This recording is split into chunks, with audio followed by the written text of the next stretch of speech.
قرآن کریم کی سورہ آل عمران آیت نمبر 159 میں نے آپ کے سامنے تلاوت کی ہے، جس میں اللہ تبارک و تعالی نے فرمایا ہے فَبِمَا رَحْمَةٍ مِّنَ اللَّهِ، یہ بھی اللہ کی رحمت ہے۔ فَبِمَا رَحْمَةٍ مِّنَ اللَّهِ، یہ بھی اللہ تعالیٰ کی رحمت ہے۔ لِنْتَ لَهُ، کہ اے پیغمبر صلی اللہ علیہ وسلم آپ ان کے ساتھ بڑے نرم دل ہیں۔ یہ بھی اللہ کی رحمت ہے کہ اللہ نے ایسے نبی کو بھیجا ہے جو رحمت للعالمین ہے، جو رحم دل ہے۔ وَلَوْ كُنْتَ فَظًّا، اور اگر آپ سخت طبیعت کے ہوتے، غلیظ القلب، سخت دل والے ہوتے، لَانْفَضُّوا مِنْ حَوْلِكَ، تو یہ لوگ تو بہت پریشان ہو جاتے۔ فَاعْفُ عَنْهُمْ، اے پیغمبر آپ ان کو معاف کیجئے۔ وَاسْتَغْفِرْ لَهُمْ، آپ ان کے لیے مغفرت کی سفارش کیجئے۔ وَشَاوِرْهُمْ فِي الْأَمْرِ، اور آپ ان لوگوں سے مشورہ کیجئے۔ فَإِذَا عَزَمْتَ فَتَوَكَّلْ عَلَى اللَّهِ، جب آپ کا کسی چیز میں پکا ارادہ ہو جائے پھر اللہ پر بھروسہ۔ ان اللہ یحب المتوکلین، بے شک اللہ تبارک و تعالی توکل کرنے والوں کو پسند فرماتا ہے۔ تو آقا صلی اللہ علیہ وسلم رحمت للعالمین ہے، سراپا رحم و کرم ہے۔ یہ بھی اللہ کی بڑی رحمت ہے۔ حضور صلی اللہ علیہ وسلم کا بھیجنا، بعثت، بھیجنا، نبی بنا کر بھیجنا، یہ بھی اللہ کا بہت بڑا کرم ہے۔ اور ایسے رحیم و رؤوف الرحیم نبی کو بھیجنا، یہ بھی کرم پر کرم ہے۔ حضور صلی اللہ تعالی علیہ وسلم سراپا شفقت اور رحم و کرم تھے، اور آپ نے فرمایا ارحموا من فی الارض یرحمکم من فی السماء، زمین والوں پر تم رحم کرو، آسمان والا تم پہ رحم کرے گا۔ خود بھی سراپا رحم و کرم تھے، اور امت کو بھی یہی بتایا کہ کسی انسان کے اندر اگر سختی ہو، جھگڑالو ہو، لڑاکو ہو، بات بات پہ مرا باندھنے والا ہو، سخت طبیعت کا اگر کوئی ہے، ضدی طبیعت کا اگر کوئی ہے، ہٹ دھرمی والا اگر کوئی ہے، ایگو اور انا والا اگر کوئی ہے، وہ اللہ کو، اللہ کے رسول کو پسند نہیں ہے۔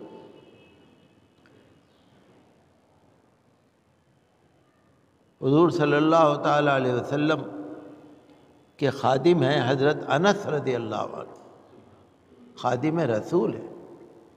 10 سال تک حضور صلی اللہ علیہ وسلم کے ساتھ رہے۔ نوعمر تھے، اٹھتی عمر تھی، نوجوان تھے، حضور صلی اللہ علیہ وسلم کے ساتھ 10 سال رہے خدمت میں۔ اور حضرت انس رضی اللہ عنہ فرماتے ہیں 10 سال میں مجھے یاد نہیں کہ کبھی ڈانٹا ہو، کبھی ڈانٹا بھی نہیں، کبھی سخت بولا بھی نہیں۔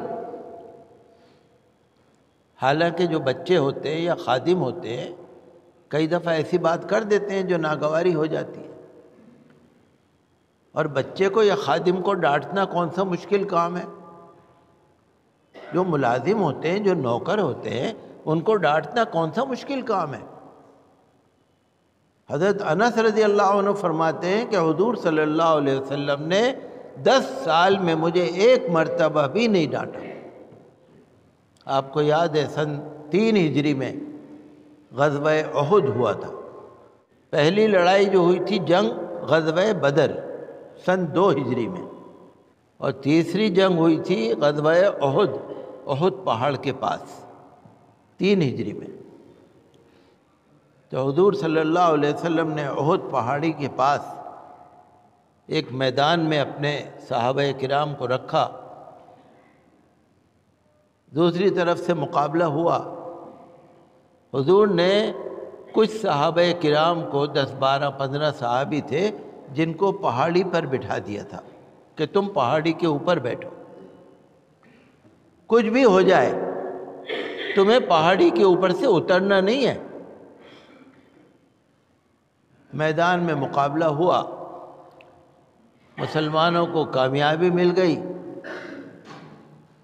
ان کو لگا کہ مسلمان غالب آ رہے ہیں۔ جب ان کو لگا کہ ہم جیت رہے ہیں تو پہاڑی پر سے مسلمان جو بٹھائے ہوئے تھے وہ اتر گئے۔ جب اتر گئے تو دشمن نے پہاڑی کی طرف سے چڑھ کے حملہ کر دیا، اور جو جیت ہو رہی تھی وہ ہار میں بدل گئی، اور جو حملہ ہوا تو حضور صلی اللہ علیہ وسلم کا دندان مبارک بھی شہید ہو گیا، اور افواہ پھیلا دی لوگوں نے کہ حضور صلی اللہ علیہ وسلم تو شہید ہو گئے۔ ایک افراتفری مچ گئی، کئی صحابہ کرام اس میں شہید بھی ہوئے۔ تفصیلی واقعہ غزوہ احد آپ پڑھ کے دیکھ لیجیے گا۔ تو حضور صلی اللہ علیہ وسلم نے صحابہ کرام رضی اللہ عنہم اجمعین کو جہاں بٹھا دیا تھا وہاں سے وہ اتر کے آ گئے تھے، تو حضور کو ناراض ہونا چاہیے تھا نا۔ جو ہماری جیت ہو رہی تھی وہ ہار میں بدل گئی۔ حضور صلی اللہ علیہ وسلم بھی کہنا چاہیے زخمی ہو گئے، کئی صحابہ کرام کہ بڑی شدید چوٹیں آئیں، تو حضور کو ناراض ہونا چاہیے تھا نا کہ بھئی جب تم سے ایک بات کہہ دی تھی تو اوپر کیوں نہیں بیٹھے رہے آپ۔ لیکن اس موقع پہ بھی حضور صلی اللہ علیہ وسلم نے صحابہ کرام کو ڈانٹا نہیں، ناراض نہیں ہوئے۔ تو حضور سراپا رحم و کرم ہے، ہمارے لیے خوش نصیبی ہے کہ ہم ایسے عظیم الشان رسول کے امتی ہیں، اور ان کی تعلیمات بہت اچھی ہیں۔ اور مذہب اسلام جو ہے نا اس میں شدت نہیں ہے، توحید اور رسالت میں تو ہے کہ بھئی اللہ کے علاوہ کسی کی عبادت نہیں ہوگی، شریعت کے معاملوں میں شدت ہے، سماجی معاملوں میں رواداری ہے۔ اسی لیے کہا مشورہ کرو، جب کوئی کام آپ کے سامنے پیش آئے وَشَاوِرْهُمْ فِي الْأَمْرِ، مشورہ کر لو۔ مشورہ کرنا جو ہے یہ توکل کے خلاف نہیں ہے، تدبیر کرو۔ جب آپ کو کوئی کام کرنا ہے آپس میں صلاح مشورہ کرو، مل کے بیٹھو، ایک دوسرے کی رائے معلوم کرو، اور جب تمہاری کسی بات پر رائے پکی ہو جائے پھر اللہ پر بھروسہ کرو۔ ان اللہ یحب المتوکلین، اللہ تعالی جو ہے توکل کرنے والوں کو پسند فرماتا ہے۔